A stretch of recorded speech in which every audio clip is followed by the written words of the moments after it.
only the Calgary Flames are responsible for putting out the Flames this season. You're Locked On Flames, your daily podcast on the Calgary Flames. Part of the Locked On Podcast Network, your team every day.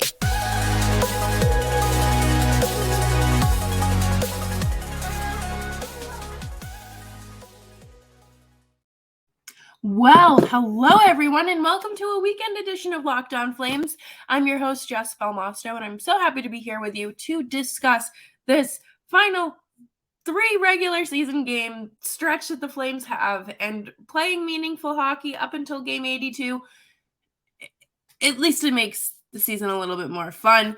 And today we're going to talk about that, and of course breaking down some Stathletes comparisons from last season to this season, and really seeing where the Flames kind of fell off.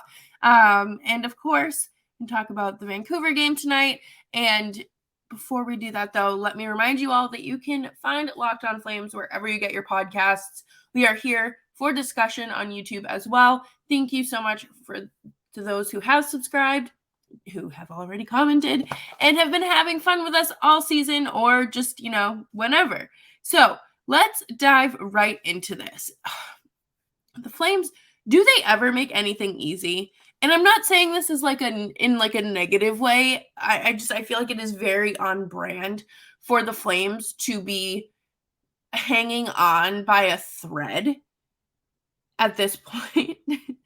And to have had the season that they've had after the off season that they had is just so Calgary. And I don't want people taking that the wrong way, because I know we got some diehard Flames listening, and you're probably like, why is this outsider saying all this stuff? It's like, no, I would feel the same way too if somebody said that about my hometown team. But I feel like coming from the outside, it is such a different perspective, because I've never seen a team play like this before.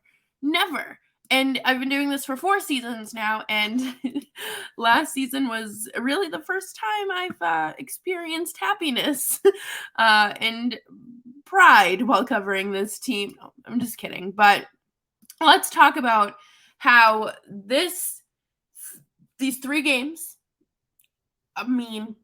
it's do or die, quite literally.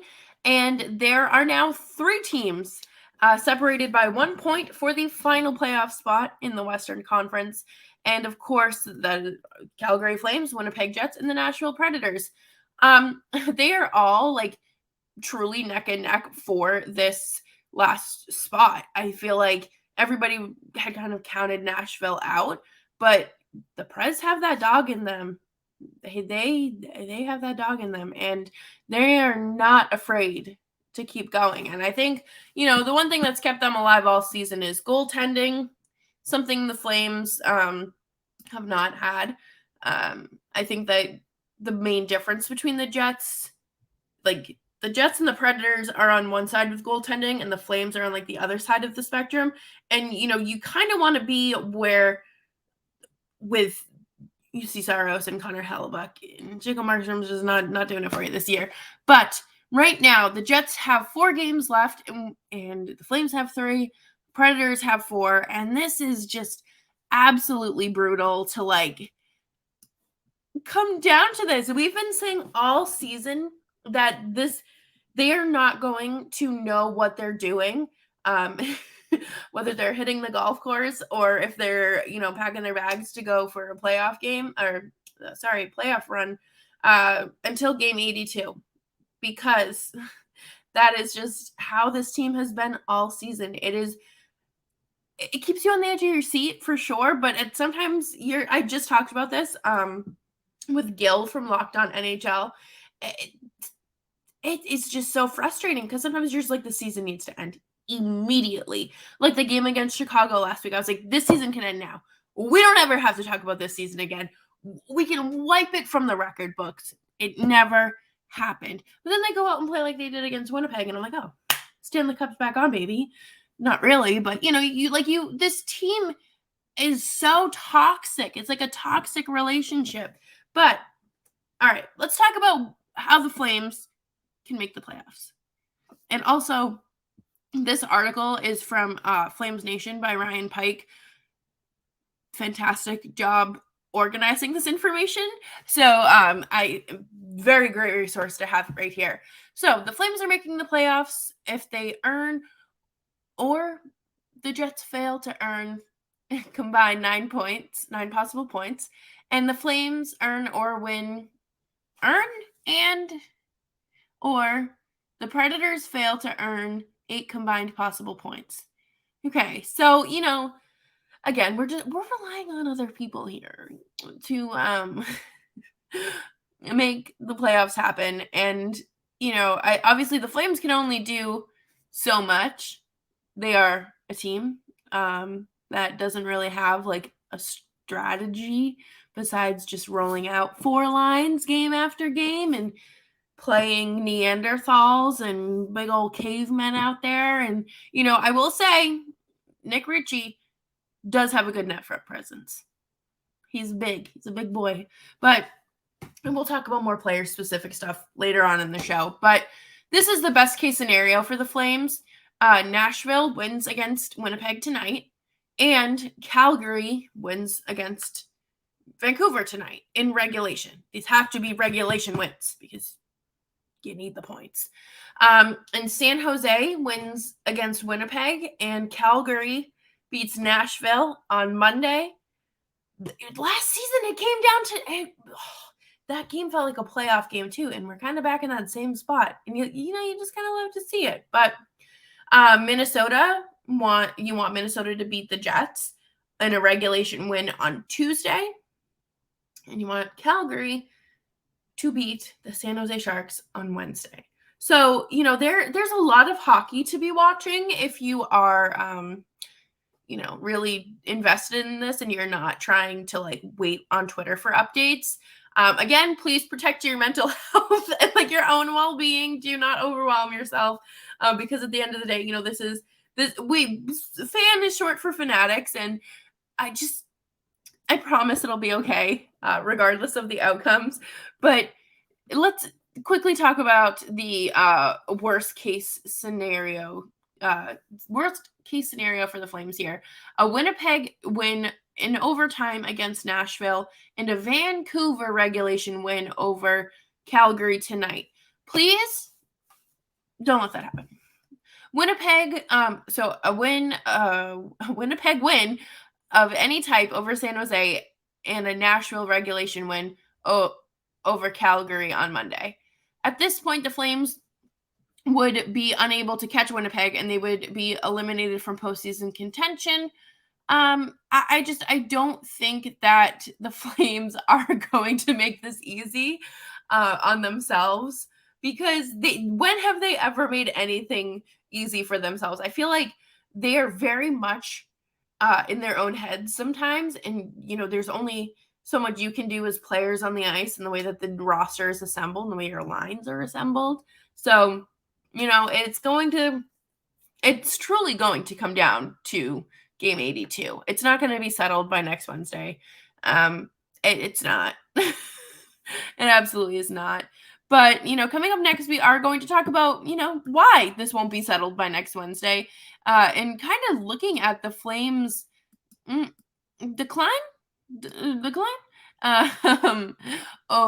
Since last season, Stathletes put out a great graphic that makes it very easy to compare, and I think it's great. I think it's really nice to look at, and we're going to talk about that next. But before we do that, I do want to tell you about Indeed.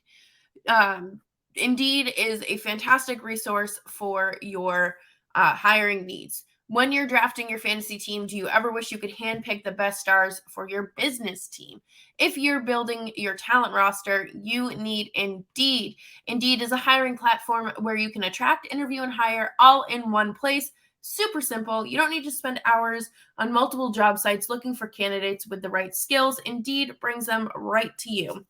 And of course, Indeed is super helpful because not only does it pair you with great candidates, but it also pairs you with good jobs. Like they're making sure that Indeed is making sure that you are reaching the better candidates instead of just kind of having a bunch of random people apply. Indeed knows you are growing your business. You have to make every dollar count. And that's why with Indeed, you only pay for quality applications that match your must-have job requirements. And head on over to Indeed.com/lockedon to start hiring now. Visit Indeed.com/lockedon. Terms and conditions apply. Cost per application pricing not available for everyone. Need to hire? You need Indeed.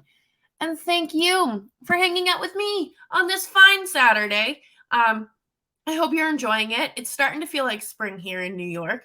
As you can tell, I sound like my allergies have risen. And, it's a great time. It is a great time. And there's 16 games on tonight, or really throughout the day. So you absolutely love to see it. And I'm going to do my best to, so I can't pull up the graphic, unfortunately, but that's okay. I will make sure it's on retweeted on our Twitter as well. But this graphic is, again, thank you to Stathletes for putting this out. This is the Calgary Flames season comparison between last year and this year. And the biggest thing I noticed, and not even the biggest thing, it's not, but just the first thing I noticed was their they jumped from third to first in shot assists per game. And we know that this team is a Corsi-driven team. We know that it's quantity over quality when it comes to shots. And it's, at least they're first in something. I think that it's great to see. And they jumped from second to first as well in rush shots per game. So really, if there's any sort of like shot stat category here, this team is jumping. The one thing here is just, again, kind of like, I feel like the fundamentals of hockey is this. Oh God. Okay. This ozone cross ice pass per game. They were averaging around 5.27 last year. So they were sitting around 10th in the league. And then this year they are only averaging 3.81, which dropped them to 31st in the league. There's 32 teams in the league. So you can do the math there. I really do think that this, like, looking at this graphic, they truly are a middle of the road team.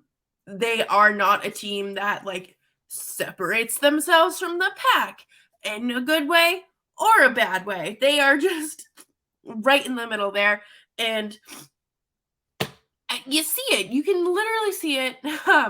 Expected goals against per game last season was a 2.17, had them in first, which obviously like makes sense because of how good Markstrom was. And then of course this year it really isn't that bad, but it's definitely, again, this is just expected, not actual goals against. It dropped, or I guess dropped to a 2.31 and putting them in fourth place. And this was a very interesting stat as well here, because we know that Daryl Sutter assembles his team in a very like defensive minded way. And last season, I will say that Eric Goodbranson was like the perfect person to take advantage of Sutter's system, and you're seeing that now in Columbus. I don't even know if he's playing at this point in the season. I thought he got hurt, but he got paid. And if there is one thing Daryl Sutter's system is going to do for some of these like slacking players, it is boost their stats and pad their stats. And you hope that they're going into a contract year, right? But it is so concerning to watch this team go from 8th in odd man rushes to 23rd. I think that this team has fallen off significantly defensively this season, whether that be because they really haven't had a true sixth defenseman. It's been rotating between, Stone and Mackey and Dennis Gilbert. it's just kind of floating there. You're missing Oliver Shillington, and Chris Tanev has been banged up this season. Noah Hannafin, I think, has regressed. I feel like he's put more effort or more focus on his offensive game instead of the defensive aspect of things. But again, these could probably be backed up by numbers, but I don't have those numbers. So I'm going off of my eye test. Again, I wear glasses, so like, is my eye test like really that reliable? But D-zone exit carries per game, 12th to 3rd. So good. I'm glad that, you can exit the defensive zone a little bit better this year. I think another big issue here is, of course, goaltending. I think you were going to see, I don't want to say, goaltending was going to have a setback this year no matter which way you looked at it. Jacob Markstrom has never had a season like he had last year, okay? That is a one-time thing. And if you look at the rest of his numbers, they all kind of align with where this season is. When you're looking at that, you have to take that into consideration because, a guy who's 30-something years old isn't going to miraculously turn this corner and become like this Vezina Trophy candidate every single season.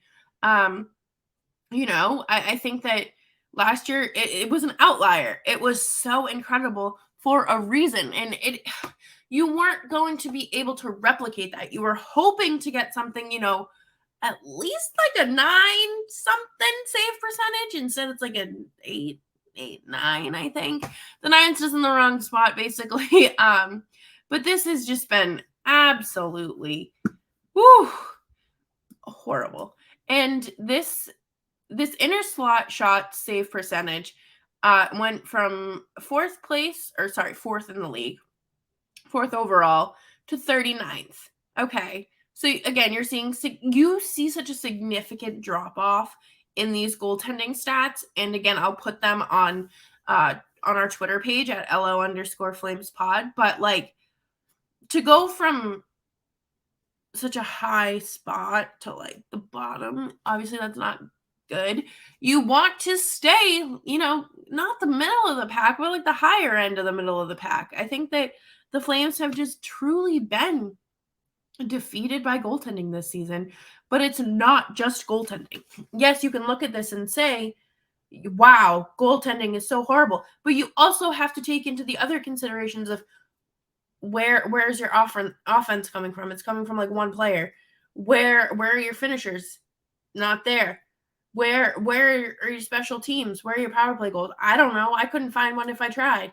But to go from third in save percentage to 39th to 29th, and then to drop shots through traffic save percentage from 7th to 32nd. Those you really don't want to be that. You don't want to be there. You don't want to be at the bottom of the pack.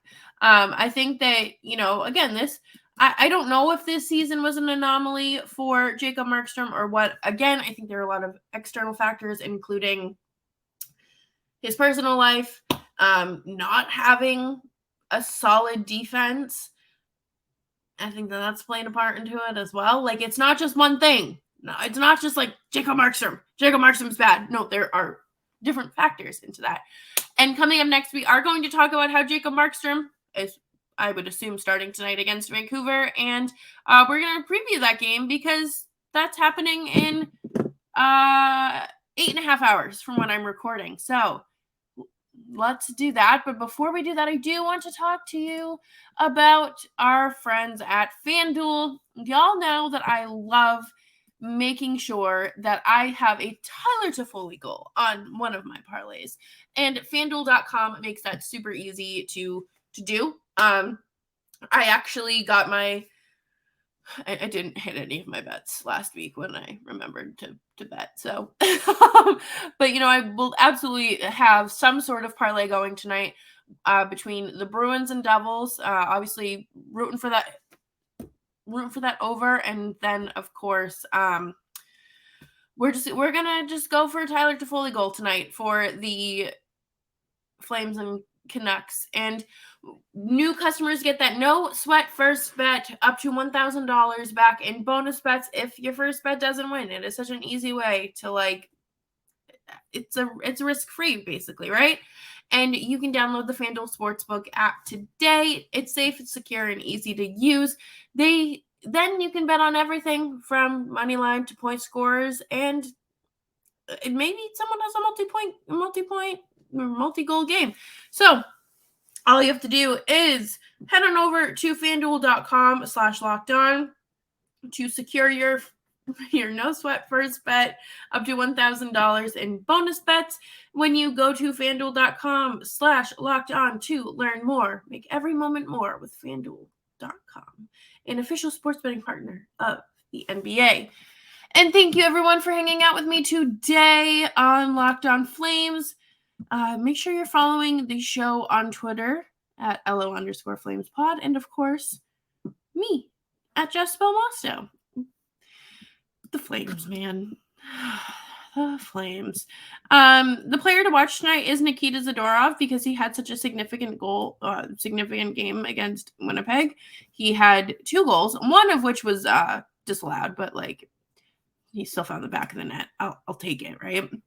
And tonight the Flames are going up against. Wow, hold on. Sorry, I'm going to share my screen here. Backlund has 5 points in his last 5 games. That's sneaky. I didn't even realize that. But so I am just going to do that. Okay, here we go. So in the last 5 games, Michael Backlund has had 5 points, and so has Elias Pettersson. Kuzmenko and Tyler Toffoli each have 3 goals. Sutter is going to go with Markstrom just because, we'll keep them warm. You don't pull a muscle on when you're warmed up. But I will say that the Flames have beat the Canucks twice. They have beat them twice out of 3 times so far this season, and I think that the Canucks, this is another thing where the Flames kind of fall off is when they don't step up for games against non-playoff teams. They have a losing record to teams who have been out of the playoffs, or teams with losing records pretty much all season. And that's not good. You don't want to be giving up those points like that. Both teams are looking, Vancouver's already been officially eliminated, so they're really not playing for anything, so maybe they don't show up tonight. But the Canucks have a better power play, significantly. Even it's 9 slots ahead of them at 11th. And wow, Vancouver has the worst penalty kill in the league at a 71.1%. So, maybe some things will go in the Flames' favor tonight on the power play. The Flames, of course, are ranked 9th on their PK. Both teams are kind of truly right in the middle when it comes to goaltending and faceoffs. I'm not entirely convinced that the Flames are going to win tonight, but I'm also not entirely convinced that they're going to lose. This is, again, just one of the teams that just stress me out beyond belief, because I don't think that the Flames necessarily always have the dog in them. They don't. They've shown that. But at the same time, they've stepped up when they've needed to. It's very frustrating to watch. And, does this team want to make the playoffs? I think, we've talked about it on the show before. No team is going out there and willingly losing. It is a matter of them finding it within themselves, because I don't know. I don't know what the locker room looks like. I don't know what Sutter's speeches look like, or Kirk Miller. I don't know what any of those look like, but I think that this team finds it within themselves to rise to the occasion.